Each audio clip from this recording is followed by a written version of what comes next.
welcome back to take 444. My name is Mark, and here's another trawl through the psychedelic archive.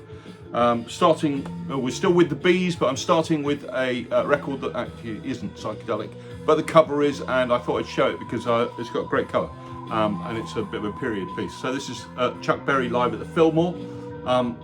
Fantastic cover there, and the back cover showing him live on stage at the Filmore West with fantastic light show.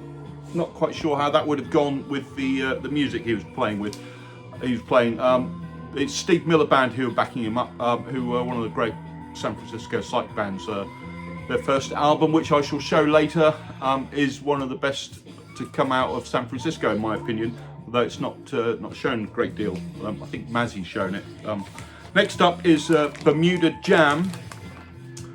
So this is from 1969. This is on the Diner Voice label. I've got very water damaged cover here. It's not a record that you find in the UK very often. So it's a pop psych album, and it's a good one. It's quite strange, which is always a good thing. That's the Diner Voice label. Very good label. So it's a slightly odd pop psych record. It's a duo, I think. Andy Newmark is the drummer here, who went on to drum for Sly and the Family Stone on Fresh, and played with Lennon and Keith Richards and loads of others. One of the most famous session drummers in the 70s and from then on, actually. So Bermuda Jam, good record. Next we have Buffy St Marie with Illuminations. This is from 1969 as well. This is on Vanguard, on the Gold Vanguard label. I'm sure you're all aware of the recent shenanigans with Buffy St Marie and her reinterpretation of her birthright. But this is a really, if you haven't heard this record, check it out because it's really good. It's she wrote Universal Soldier, which was a hit for Donovan, obviously in '65, I think. This is from '71, and it's very different. This is a weird record. It's got some very strange, trippy bits on it, and it's fantastic. It's got a track called Suffer Little Children, which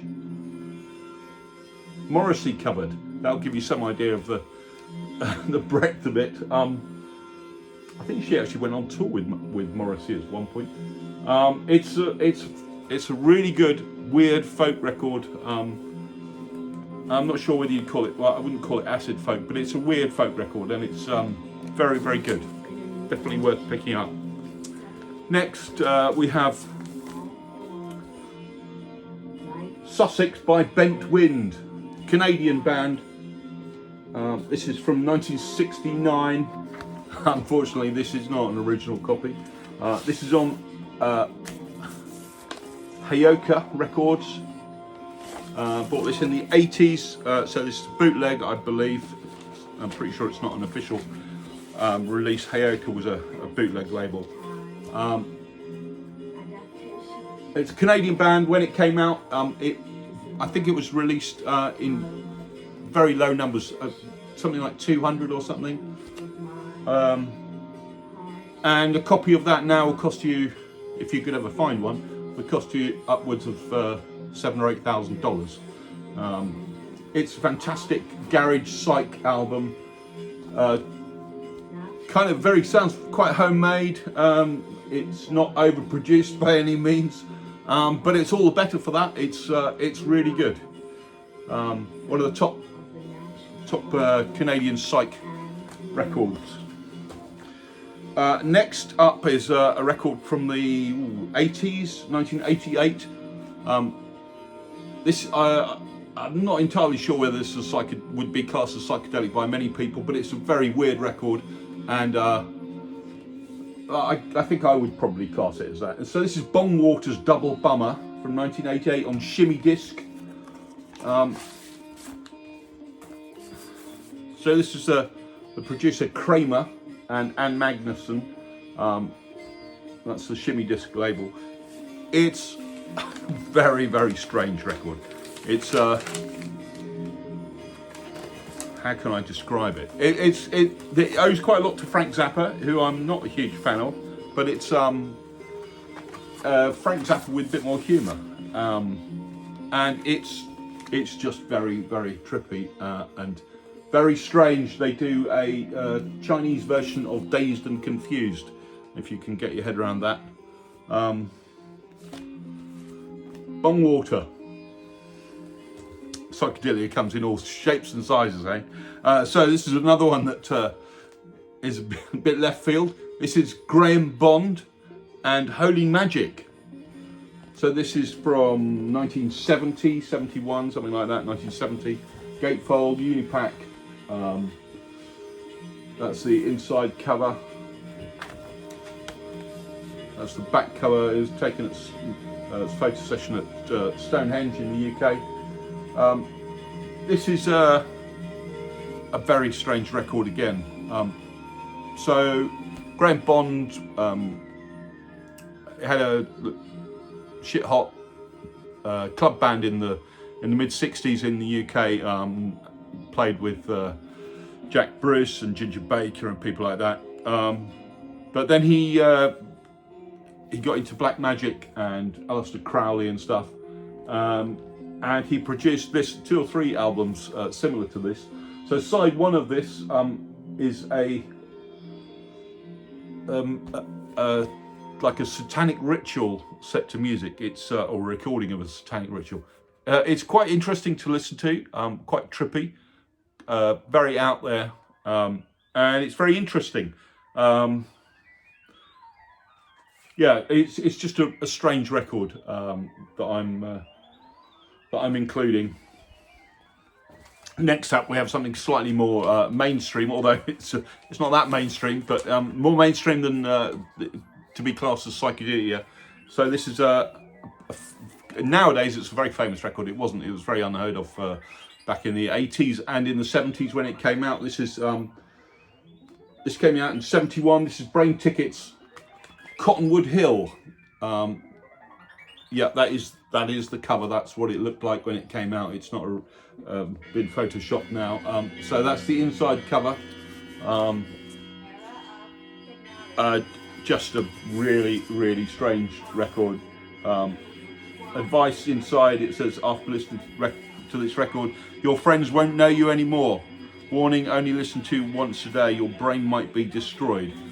Hallelujah Records takes no responsibility. And they weren't kidding. Cottonwood Hill, it's a Belgian guy, I can't remember what his name is, Joel van Drugenbroek is the organ player and flute player. They were based in Switzerland, I think, for this song Bellaphon. If I can get it out. This is an original copy.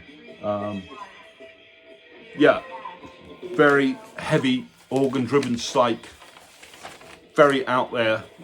This album's got, it's actually quite hard to listen to this record. The one playing in the background at the moment is their 3rd album, and that's the most accessible. That gives you some idea of where this one is.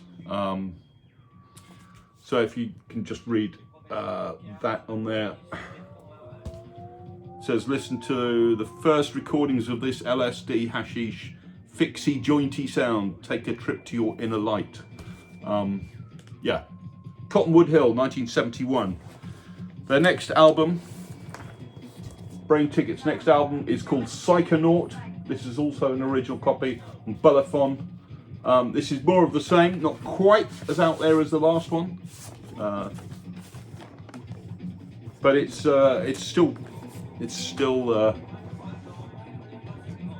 it's a challenging listen, but it's worth it if you can persevere. This was £3.95 when I got it in the second-hand shop in the 80s. They're worth a bit more than that now. And this is their third album, which is on the turntable at the moment. This is Celestial Ocean. This is not an original. I've never seen an original of this. Celestial Ocean by Brainticket. So there goes the. It came with a CD copy of it, which I haven't played. Yeah. So this is a slightly easier listen, not quite so heavy on the distorted organ, but they're all good records. Definitely try and pick them up. Celestial Ocean.